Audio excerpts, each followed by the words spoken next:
Construct a rectangle ओ के ए Y.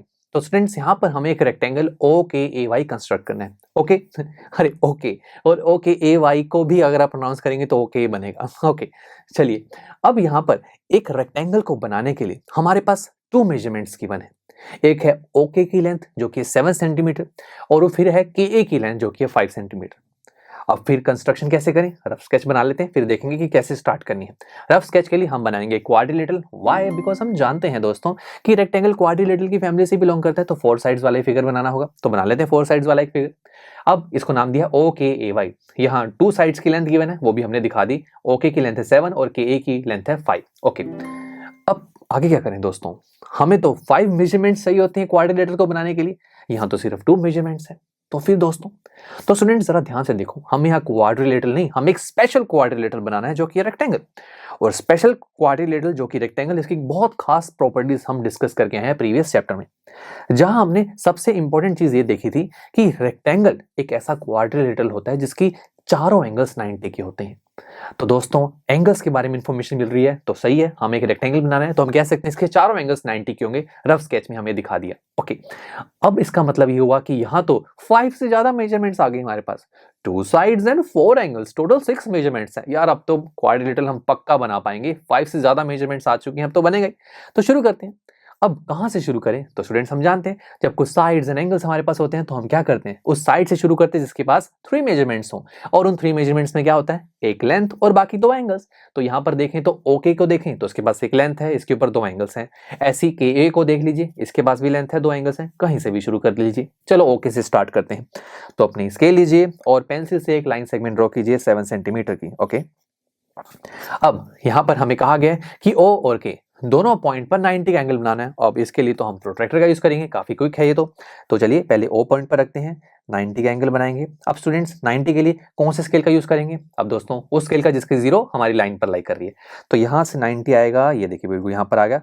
तो यहाँ एक डॉट लगाएंगे और हम यहाँ से ओ से एक लाइन ड्रॉ करेंगे जो इस पॉइंट से पास करेगी। दैट्स इट, ये 90 डिग्री का एंगल बनाएगी। इसी तरीके से हम इसी प्रोट्रैक्टर को ले जाएंगे अब के पॉइंट पर। अगेन यहाँ पर हम एक 90 डिग्री का एंगल बनाएंगे।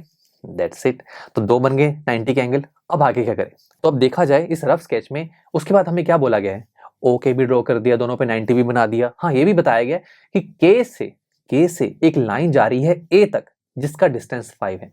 अभी तक तो के से एक लाइन जा रही है जो आगे तक कहीं तक भी जा सकती है, हमें 5 सेंटीमीटर तक की लाइन चाहिए, राइट। तो फिर कोई दिक्कत नहीं, हम हमारी कंपास को लेंगे और कंपास को स्केल की हेल्प से 5 सेंटीमीटर ओपन कर लेंगे। शुरू करते हैं। तो 5 सेंटीमीटर मैंने ओपन किया, इसकी निप को हम रखेंगे के पॉइंट पर और एक आर्क बनाएंगे जो आर्क हमारी इस प्रीवियस लाइन को कट करेगी। ये इंटरसेक्टिंग पॉइंट होगा हमारा ए पॉइंट जो के से 5 सेंटीमीटर दूर होगा। सही है।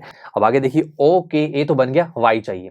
वाई देखा जाए कि ए से निकलकर एक लाइन जा रही है जो वाई पॉइंट तक जा रही है और ये लाइन 90 डिग्री का एंगल बना रही है ना ए पॉइंट पर, तो हम इसी ए पॉइंट पर अब 90 का एंगल बना देंगे। ठीक है, तो फिर शुरू करते हैं। अपनी इस प्रोट्रैक्टर को लीजिए, रखिए ए पॉइंट पर, इसे ए पॉइंट पर मैंने इसे रखा और यहाँ पर 90 डिग्री का एक एंगल क्रिएट किया। ग्रेट, अरे वाह। और जो मैंने लाइन बनाई, ये लाइन हमारे उस लाइन को इंटरसेक्ट कर रही है जो ओ पॉइंट से आ रही थी।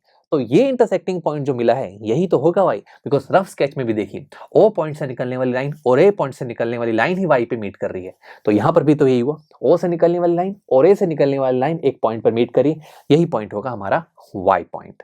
दैट्स इट, तो हमने बना लिया ओ के ए वाई क्वाड्रिलेटरल जिसमें हमने 2 साइड्स एंड 3 एंगल्स का यूज किया। और यहाँ से एक और चीज ध्यान दीजिए दोस्तों, मैंने आपको कहा था कि हमारे पास टोटल 6 मेजरमेंट्स है, बट यूज तो हमने फिर भी 5 मेजरमेंट्स किया बिकॉज 5 मेजरमेंट्स से क्वाड्रिलेटरल बन जाता है। ओके, जो 6th मेजरमेंट है यानी कि वाई पे बनने वाला जो एंगल है वो तो हमने बनाया नहीं, बट हाँ अगर आप प्रोट्रैक्टर यूज करके यहाँ पर अगर देखेंगे ना वाई पर, तो 90 का एंगल ऑटोमेटिकली बन जाएगा, बट हमने खुद तो नहीं बनाया, राइट। तो इसका मतलब ये हुआ कि 5 मेजरमेंट्स ही यहाँ पर काम आई है इस क्वाड्रिलेटरल को बनाने के लिए। चलिए मिलते हैं अब आपसे नेक्स्ट लेक्चर में, जहां पर हम हमारे इस चैप्टर का एक नया कॉन्सेप्ट शुरू करेंगे, जहां हम देखेंगे कि हम और किस तरीके के कॉम्बिनेशन से एक यूनिक क्वाड्रिलेटरल बना सकते हैं। अब तक तो हमने क्या किया, अब तक हमने कुछ साइड्स एंड डायगोनल्स का यूज किया और अब हम क्या कर रहे हैं, कुछ साइड्स एंड एंगल्स का यूज कर रहे हैं। क्या और कोई भी पेयर है जिसकी हेल्प से हम यूनिक क्वाड्रिलेटरल बना सकते हैं, इसे हम नेक्स्ट लेक्चर में देखेंगे। So see you. I am sure students आपको ये लेक्चर काफी पसंद आया होगा और ऐसे ही मजेदार तरीके से अपने हर एक कॉन्सेप्ट क्लियर करने के लिए डाउनलोड कीजिए पीयू स्टैक ऐप को, जहां पर आपके पास और भी बहुत सारे ऑप्शंस होंगे, जैसे कि back exercise solutions, tip videos, sample papers and much more. So what are you waiting for? Download the app now.